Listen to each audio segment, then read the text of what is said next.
Nasib wanita penagih utang usai disambut sajam nyasar ke jok motor. Bermaksud menagih utang, seorang wanita mendapat perlakuan kasar dari seorang pria. Video pengancaman pria memakai kaos merah tersebut viral di media sosial.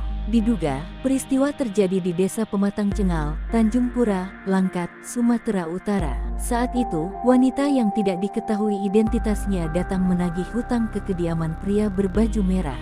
Pria berperawakan paruh baya tersebut terlihat ngamuk ke wanita yang mengenakan helm berwarna kuning. Tak hanya ngamuk, pria tersebut bahkan mengejar dan mengancam petugas wanita itu dengan senjata tajam.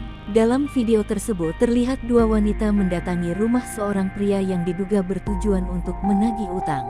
Namun saat ditagih, pria tersebut justru ngamuk dan marah-marah.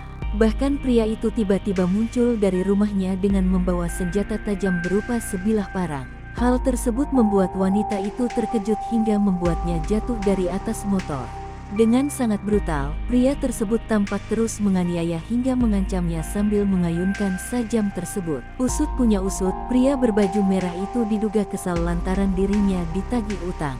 Momen itu kemudian direkam oleh salah seorang petugas lainnya. Kini rekaman itu beredar luas di media sosial, salah satunya Instagram @majeliskopi08. Kasih Humas Polres Langkat, Ibtu Rajendra Kusuma, mengatakan, korban langsung membuat laporan terkait penganiayaan yang menimpa dirinya.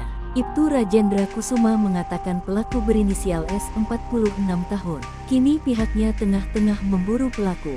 Di lain sisi, korban berinisial DY mengalami luka pada bagian wajah dan dada korban.